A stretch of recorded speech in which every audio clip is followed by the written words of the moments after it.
এখানে চিংড়ি মাছ নিলাম, চিংড়ি মাছ ভাজি করব। এখন পরিষ্কার করে নিব চিংড়ি মাছগুলো। ফুলকপি নিলাম, এখানে ফুলকপিগুলো ধুয়ে রাখছিলাম। এখানে মাছ নিলাম, মাছগুলো আগে ভিজিয়ে রাখলাম। এখানে আলু নিলাম, ফুলকপি আলু দিয়ে মাছ দিয়ে রান্না করব। এখানে ভাত বসিয়ে দিলাম। এবার ফুলকপি রান্নাটা বসিয়ে দিব। কড়াই বসিয়ে তেল দিয়ে দিলাম, তেলে গরম হয়ে গেছে। এখানে মশলাগুলো দিয়ে দেবো। আসসালামু আলাইকুম, সবাই কেমন আছেন? আলহামদুলিল্লাহ আমরা ভালো আছি। আজকে আবার নতুন একটা ভিডিও নিয়ে আসলাম। মশলাগুলো ভালোভাবে কষিয়ে পানি দিয়ে মাছ দিয়ে দিলাম। মাছগুলো এখন বেশ কিছুক্ষণ কষিয়ে নিব। এদিকে ভাতে বলক এসে গেছে, মাছগুলো বলক এসে গেছে। একটু নেড়ে দিলাম মাছগুলো। মাছ কষানো হয়ে গেছে, আলু দিয়ে দিলাম, ফুলকপির ডাঁটা দিয়ে দিলাম। ডাঁটাগুলো আগে সিদ্ধ করে রাখছিলাম। এখন এগুলো একটু ভালোভাবে কষিয়ে নিব। কষানো হয়ে গেছে, ফুলকপিগুলো দিয়ে দেবো। ফুলকপি দিয়ে দিলাম, একটু মিক্স করে দিব। এখন মিক্স করে একটু বেশ কিছুক্ষণ কষাবো। কষানো হয়ে আসছে, আর একটু কষিয়ে পানি দিয়ে দিব। কষানো হয়ে গেছে, এদিকে বাকি হয়ে গেছে, বাকি মাছটা দিয়ে দেবো। এখন চিংড়ি মাছগুলো ভেজে নিব। চিংড়ি মাছের মধ্যে একটু একটু করে সব মশলা দিয়ে দিলাম। মশলাগুলো মেখে রেখে দেবো। মশলা মাখা হয়ে গেছে, এখন কড়াই বসিয়ে দিব চুলে। কড়াই বসিয়ে তেল দিয়ে দিলাম, তেল গরম হয়ে গেছে। এখন চিংড়ি মাছগুলো দিয়ে দিব। একটু মশলা করে ভাজবো। চিংড়ি মাছ সবগুলো একসাথে দিয়ে দিলাম।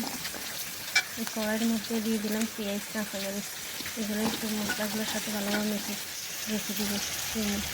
এদিকে ফুলকপি কষানো হয়ে গেছে, কাঁচামরিচ দিয়ে দিলাম, জিরা ধনিয়ার গুঁড়ো দিয়ে দিলাম, পানি দিয়ে ওখানে একটু মিক্স করে বেশ কিছুক্ষণ জাল করে রেখে দেবো।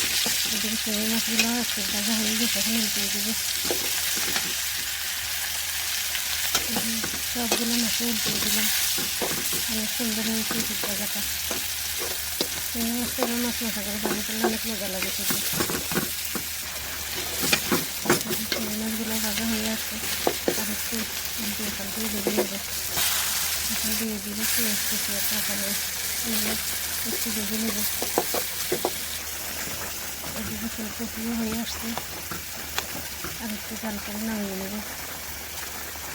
অনেক সুন্দর হয়েছে ফুলকপির কালারটা। পেঁয়াজগুলো ভাজা হয়ে গেছে, চিংড়ি মাছের সাথে একটু মিক্স করে নেব। মিক্স করে জাল করে নেব। দিয়ে দিলাম ধনিয়া পাতা, ধনিয়া পাতা দিয়ে একটু মিক্স করে নামিয়ে নেব। চিংড়ি মাছ ভাজিয়ে হয়ে গেছে, নামিয়ে নেব। অনেক সুন্দর হয়েছে। ফুলকপি রান্নাও হয়ে গেছে, ধনিয়া পাতা দিয়ে দিলাম। এখন একটু মিক্স করে জাল করে নামিয়ে নেব। ফুলকপি রান্না রেডি, নামিয়ে নিলাম। এদিকে মাছ ভাজিও হয়ে গেছে, পাতার দিকে সেটা দিয়ে দিলাম। ফুলকপি নামিয়ে নিলাম। ফুলকপি রান্নাও রেডি। যে রান্না কমপ্লিট।